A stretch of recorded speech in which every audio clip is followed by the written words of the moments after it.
안녕하세요. 케니입니다. 오늘 영상에서는 배변에 대해서 얘기를 해볼까 합니다. 정확히 말하면 변비에 대한 얘기가 될 건데요.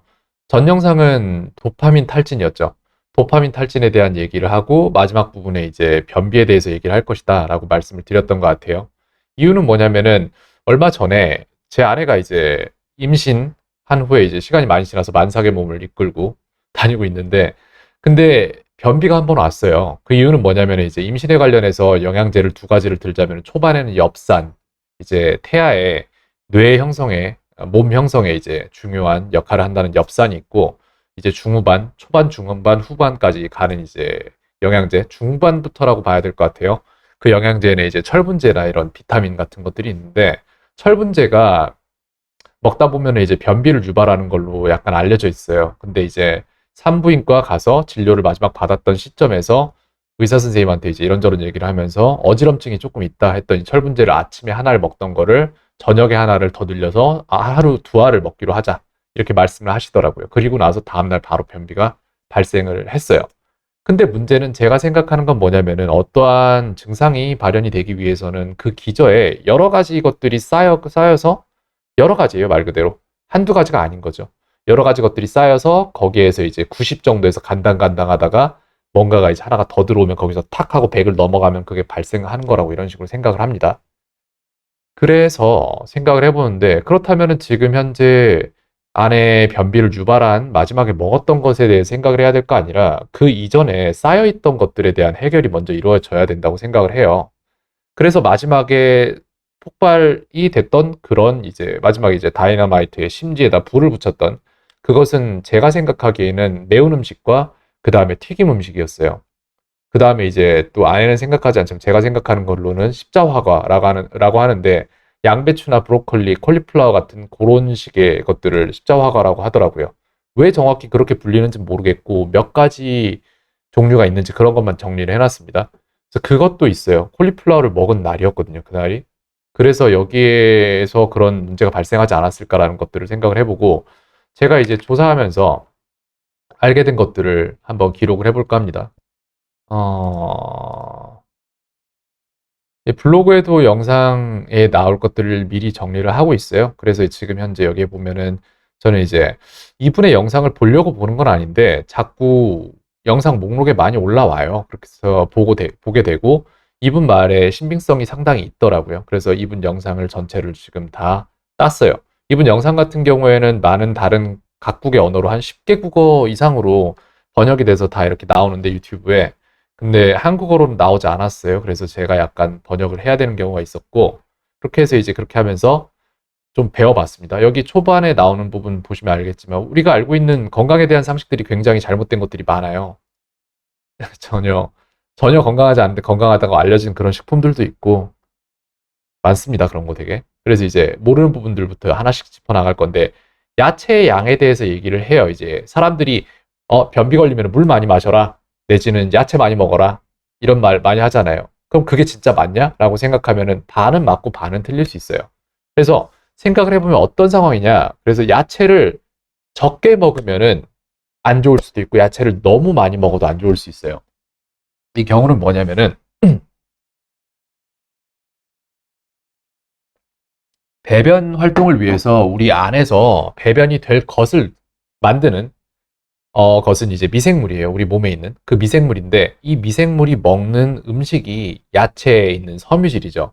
그 섬유질을 미생물이 먹어야 되는데, 그러면은 이 경우에 생각을 해봐야 돼요. 어떤 사람들은 장내에 미세균이 많은데 유해 세균을 많이 갖고 있는 사람도 있고, 이로운 세균을 많이 갖고 있는 사람들도 있어요. 그리고 이런 이로운 세균을 키워주는 먹이가 되는 게 또 프로바이오틱스나 이런 것들이죠. 그래서 유해 세균이 아닌 우리 몸에 섬유질을 잘 분해해 줄 수 있는 그런 세균들이 많은 상태에서, 그 세균들이 소화할 수 있을 만큼의 야채를 먹어주고, 그리고 나서 그 야채가 먹었을 때 미세균이 얌얌얌얌해서 먹은 다음에 그것이 이제 어떻게 되냐? 그러면 이제 그것이 물을 흡수해서 그게 이렇게 젤 현상을 일으키는 거예요. 그걸 저희가 밖으로 배출했을 때 이것을 배변이라고 부르는 겁니다. 근데 문제는 이 경우에 우리가 야채를 너무 적게 먹으면은 배변을 해야 되는데 섬유질과 같이 나와야 되는 것들이 안 나오겠죠. 야채를 너무 많이 먹으면 미세 세균보다 많이 먹어버리면은 그러면은 미세 세균이 소화를 못하니까 그게 문제가 되겠죠. 그래서 자기가 소화할 수 있는 양을 알아야 돼요. 그래서 7컵에서 10컵 정도의 야채를 먹는 것에 익숙하지 않다고 하는데 WHO 권장량이 제가 찾아보니까 2컵 정도라고 돼 있었던 것 같기도 하고 5컵? 500g이래요. 어쨌건 간에 500g이면은 이제 야채로 쳤을 때는 다르죠. 이거를 진짜 갈아서 넣느냐 내지는 이렇게 얼기설기 넣느냐 이런 걸로 해서 컵으로 계량할 만한 그런 부분은 아닌 것 같은데 어쨌건 간에 여기서 우리가 중요하게 생각할 거는 뭐냐면은 자기 몸에 맞는 야채 양이 있다는 거예요. 그걸 찾기 위해서는 야채 양을 일단 줄여보고 그 다음에 올리면서 이제 배변이 어떻게 잘 되는가 안 되는가 이런 것들을 관찰하시면 되겠죠. 그래서 상식 바뀌죠. 야채를 많이 먹으면 될 줄 알았는데 야채를 많이 먹어서 안 될 수도 있겠구나. 물만 많이 먹으면 될 줄 알았는데 물만 많이 먹는다고 되는 게 아니구나. 왜냐면은 물을 많이 먹으면은 저희가 소고기를 먹고 소고기 후라이팬에 기름이 엄청 많이 남아 있어요. 이게 굳은 상태에서 저희가 물을 붓는다고 이게 사라지지는 않거든요. 똑같은 얘기로 우리가 물을 많이 먹는다고 변이 생성돼서 그게 우리 몸 밖으로 나가는 게 아니잖아요. 아니에요, 실제로. 그게 아니라 이런 식의 과정을 겪어서 미세균이 그것을 저희 몸에 들어오는 섬유질을 이용을 해서 젤 현상을 만들어내서 그걸 밖으로 같이 보낼 수 있는 거예요. 그렇기 때문에 물을 많이 먹으면 전해질 우리 몸에 필요한 것들을 싹 다 쓸어가 버리지 절대 그게 우리한테 도움되지 않아요. WHO 권장량이 얼마인지 모르겠는데 몇 리터 되겠죠? 물 많이 먹어라, 뭐 6컵, 뭐 몇 컵 먹어라, 뭐 몇 리터, 뭐 2리터 먹어라, 막 이런 얘기 하는데 그거 아니에요. 그 부분에 대한 것도 나중에 다루도록 하겠습니다. 지금 현재 그래서 여기까지 지나갔죠? 그래서 야채양 조절 중요합니다. 그 다음에 다른 야채를 섭취해라 라는 말을 하고 있는데 십자화과라고 돼 있어요. 한국어로는. 정확히 여기에 대해서 이게 왜 그렇다라는 거는 또 다른 카테고리로서 영상이 정리가 돼야 되겠죠. 십자화과가 무엇인가? 저는 식물 박사는 아니잖아요. 그렇기 때문에 양배추, 콜리플라워, 청경채, 브로콜리 등등의 십자화과라고 돼 있는데 저 안에 청경채도 먹거든요. 브로콜리 좋아하고 콜리플라워 좋아해요. 양배추 자주 먹진 않지만 먹었었는데 지금 먹지 않아요. 괜찮습니다. 그래서 제가 볼 때 상추나 아스파라거스, 샐러리 등 다른 종류의 채소로 바꿔보면서 이제 기록을 하는 거죠. 그러면서 이제 변비가 사라졌다. 내지는 이제 배변이 더 좋아졌다 이런 것들 관찰해야겠죠. 그 다음에 이제 발효된 채소를 섭취해 볼 것. 발효된 채소가 분해되기에 더 좋다고 합니다. 그래서 소금에 절인 양배추, 이거 사워크라우트예요. 이거는 이거 만들면은 이제 소금에 절였는데 얘가 신맛으로 변한다고 알고 있어요. 제가 알기로. 그래서 이거 만들어서 먹을 만하다고 생각되고 김치 나쁘지 않아요. 나쁘지 않은데 김치에 들어가는 양념들이 워낙 많죠. 일단 마늘 들어가고 그다음에 이제 고춧가루 들어가고 이런 것들 다 좋지 않거든요, 실제로. 특히 마늘 안 좋습니다. 그래서 김치보다는 사워크라우트를 먹는 게 훨씬 좋다고 판단이 되고 그래서 이제 좀 만들어 볼 생각이고요. 담즙산염을 증가시키기 이 부분에는 이제 이 부분은 이제 여기에 닥터 버그라고 돼 있죠. 이분 같은 경우에 이제 키토제닉 다이어트나 카니보어 다이어트에 대한 안내를 굉장히 많이 하시는 분이에요. 그래서 이제 담즙산염이라고 돼 있는데 담즙 같은 경우에 우리의 몸에 있는 담즙은 우리 몸에 있는 이제 지방을 분해하는 역할을 해요. 근데 키토제닉 다이어트를 초반에 시작하면은 이 지방을 분해할 만한 담즙의 양이 충분치 않기 때문에 그래서 이제 그거를 충분치 않기 때문에 몸에 계속 지방이 분해가 안 되는 거예요. 그래서 적당량의 지방을 먹어야 되는 거거든요. 내지는 여기에서 말해주는 것처럼 정제 담즙산염을 정으로 된, 이런 알약으로 된 거를 먹어서 그걸 조금 증가시키는 방법도 있습니다. 그리고 이 자체가 완화제 역할, 즉 이제 변비약이죠. 변비약 역할도 하기 때문에 그 두 가지 역할을 다 할 수 있기 때문에 이제 먹어보는 게 좋다라고 얘기를 하고 있죠. 근데 일단 아내는 키토제닉 다이어트를 하고 있는 게 아니기 때문에 이 부분은 조금 생각을 해볼 일이라고 생각을 해요. 생각을 해볼 일이라고 생각을 한다. 어쨌건 다음 칼륨의 추가라고 돼 있는데 포테시움, 칼륨입니다. 칼륨의 추가는 장의 근육을 부드럽게 하는 역할을 하고 그 자체가 이제 전해질 파우더라고 돼 있어요. 그래서 이런 것들 찾아봤는데 이게 아마 제가 알기로 전해질 파우더일 거예요. 지금 현재 요런 것들 요거 뒷면을 봤으면 좋겠는데 아니네요. 이거 담즙염이네요. 이거는. 그 다음에 여기 보면은 얘가 아마 전해질일 거예요. 예, 전해질이죠. 그래서 이걸로 섭취를 하는 방법도 있다라고 말을 하는데 이 사람이 이 버그 박사 닥터 버그가 추천해 준 것은 아니고 제품 자체는 그냥 제가 찾아본 겁니다. 그렇게 해서 이제 칼륨 추가해서 장에 이제 칼륨은 장의 근육을 부드럽게 해서 이제 활동을 도울 수 있겠죠. 그 다음 프로바이오틱스의 추가를 추천한다라고 되어 있습니다. 그래서 여기 나오는 지금 2번, 3번, 4번 즉 담즙산염, 그 다음에 칼륨 추가, 프로바이오틱스 추가 이거는 하루아침에 오늘 먹어서 내일 좋아 이게 아니거든요. 얘네들은 꾸준히 이제 먹어주면서 장내에 유해균이 아닌 장내의 유익균의 증가를 도울 만한 행동들을 해주는 게 중요하죠. 그런 부분이 있고 그래서 프로바이오틱스도 추가해주면 좋다. 근데 프로바이오틱스를 고를 때에는 얘네들이 위장에 산성으로 이루어져 있으니까 걔네들의 산도를 견뎌낼 만한 것들을 고르는 게 좋다. 그래서 나중에 이것 또한 다른 이제 카테고리에서 다뤄지고 어떤 프로바이오틱스를 살 것인가, 어떤 칼륨제를 전해질을 살 것인가, 내지는 어떤 담즙산염, 정제 담즙산염 정을 이제 약을 살 것인가 이런 것들 또한 다 따로 다뤄져야 될 부분이고 제가 따로 공부해야 될 부분이 되겠어요. 그 다음에 이제 허브 완화제의 일시적인 사용. 완화제라 함은 이제 여기에서 우리가 먹었을 때 변비를 해결할 수 있는 즉각적인 변비 해결약을 말하는 거죠. 근데 여기에서 이제 좀 자연에서 얻어지는 그런 것들을 일시적으로 사용하는 게 좋다라고 말을 합니다. 이런 것들 모든 것들이 우리 몸으로 들어오는 모든 것들이 역치값을 갖기 때문에 이게 계속 사용이 되면은 그러면 몸이 자기가 원래 해야 될 역할을 안 하게 되는 거죠. 그렇기 때문에 몸에 들어오는 모든 것들 다 주의하는 게 좋습니다. 그리고 또 다음으로는 이제 키토제닉 다이어트를 하는 사람들이 MCT 오일을 많이 사용을 하는데 MCT 오일 자체에도 완화제 효과가 있으므로 맞아요. MCT 오일 먹을 때 처음에 1티스푼씩 시작해서 점점 먹어서 밥 숟가락 2개 정도로 올려가거든요. 아침에 이제 방탄 커피를 마실 때. 근데 진짜로 한 번에 밥 숟가락 2개 먹으면은 그날 바지에 똥 싸고 퇴근해야 되는 사태 벌어질 수 있습니다. MCT 오일도 그런 효과가 있죠. 근데 MCT 오일 같은 경우에 지금 정확히 제가 조사는 하지 않았지만 방탄 커피를 안 마신 시간이 좀 지났어요. 커피를 아예 안 마시고 있는데 이제 그러면서 많은 에너지를 놓치긴 했지만 그 부분이 몸에서 따라잡아줘요. 결국에 나중에. 근데 MCT 오일에 대해서는 이제 장누수 증후군에 대한 좀 안 좋은 보고가 있어서 이 부분을 약간 지금 현재 저는 먹고 있진 않아요. 근데 MCT 오일은 확실히 먹으면 에너지가 바로 올라오죠. 그런 오일이긴 하죠. 좋습니다. 무튼 결론. 그래서 제가 이제 해야 될 것들은 아내가 마시는 물의 양이 굉장히 적은 것 같아요. 제가 물 마시는 거를 별로 못 본 것 같아요. 그 다음에 임신 전에는 아메리카노를 즐겨 마셔서 그만큼의 수분 섭취가 있었지만 현재 딱히 수분 섭취를 하고 있는지를 모르겠어요. 또한 야채 섭취도 많지 않아요. 대체 아내 뭘 먹고 사는지 잘 모르겠는데 해산물 같은 거 좋아합니다. 그리고 가끔 야채를 볶아 먹기도 하고 하는데 볶아 먹는 게 좋은지는 모르겠어요. 쪄서 먹는 거는 좋은 걸로 알고 있는데 제 입장에서 제가 알기로 근데 볶아 먹는 게 좋은지는 잘 모르겠어요. 볶아 먹게 되면 또 이런저런 조미료나 이런 걸 넣게 되잖아요. 그래서 그런 거 좋지 않다고 판단해요. 그리고 볶아 먹을 때 브로콜리나 콜리플라워 같은 거 좋아해요. 청경채를 딱히 그렇게 먹진 않고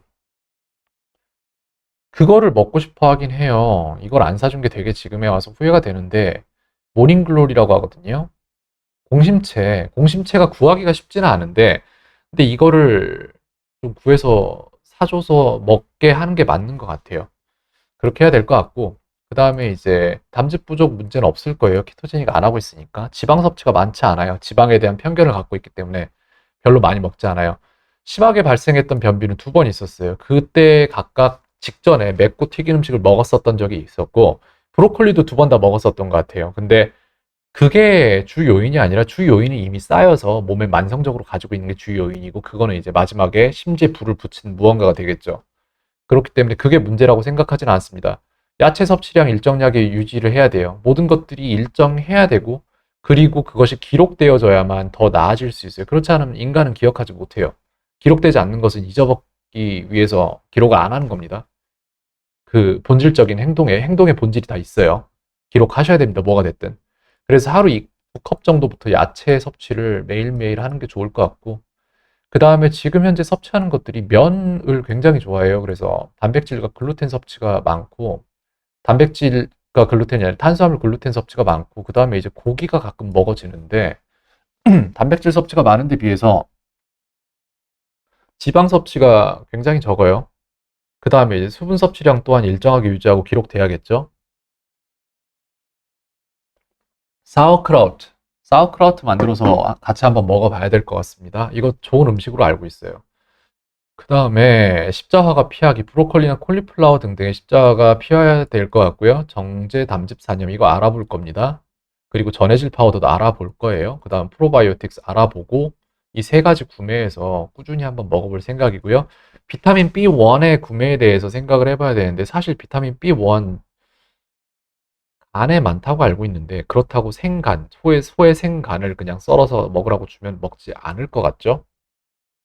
비타민 B1 어떻게 섭취할지 한번 알아봐야 될 것 같습니다. 그래서 그 부분도 좀 알아보고 이렇게 해서 먹을래? 라고 물어봤을 때 아니 난 안 먹어 라고 하면은 이제 약으로 알아봐야겠죠 그때는. 그래서 약만 한 4가지가 추가되는데 요거 다 알아보고 이거를 계속 먹었을 때 건강에 괜찮은지 안 괜찮은지에 대해서 한번 생각을 해봐야 될 것 같습니다. 그리고 저는 이제 이런 것들을 하면서 공부를 하게 되니까 이만큼의 어휘가 늘어나게 되겠네요.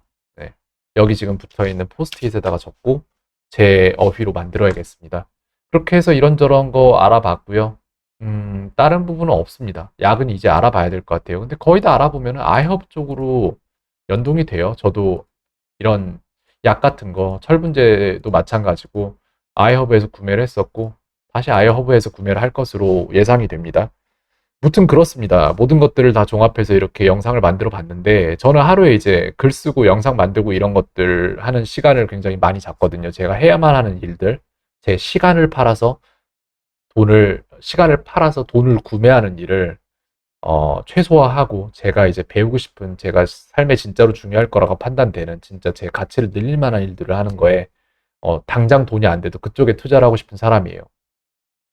그래서 그렇게 하고 있는데 다음 영상은 제가 볼 때 이제 제가 전에 올렸던 영상 중에 구내염에 대해서 올린 영상이 있어요. 근데 구내염에 대해서 올린 영상에 첫 번째 아이한테 그 약이 돌아가게 돼 있었고 약이 여기 있는데 이 약을 4병을 구매를 했어요. 그래서 하나는 지금 그 아이한테 제가 직접 배달을 했고 그리고 이제 나머지 다른 하나는 제 동생의 친구도 그런 재발성 구내염을 앓고 있다고 하더라고요. 그래서 그 동생의 친구한테 제가 만든 영상과 블로그 작업해 놓은 걸 보여줬어요. 그거를 제가 다시 설명하려면 오래 걸리잖아요. 그래서 그냥 이런 식으로 영상이나 블로그 작업한 걸 주는 게 나아요. 그래서 이런 것들을 만들어 놓는 거예요. 이런 일들이 너무 많으니까 제 입장에서는. 저는 아는데 이분한테 말씀드리려면 또 이걸 해야 되는 거예요. 그래서 이런 식으로 작업을 합니다, 그냥. 그렇게 해서 그거는 하나는 전달됐고 나머지 저한테는 2병이 더 있죠. 그래서 한 분은 이제 저희 어머니, 그러니까 저한테 이모님 되시는 분인데 그분이 구내염을 많이 앓고 있는 걸로 알고 있었어요. 근데 이 부분이 구내염이 아니라 그냥 입 안이 전체가 헐어서 지금 십수년째 그렇게 살고 계시다고 하시더라고요.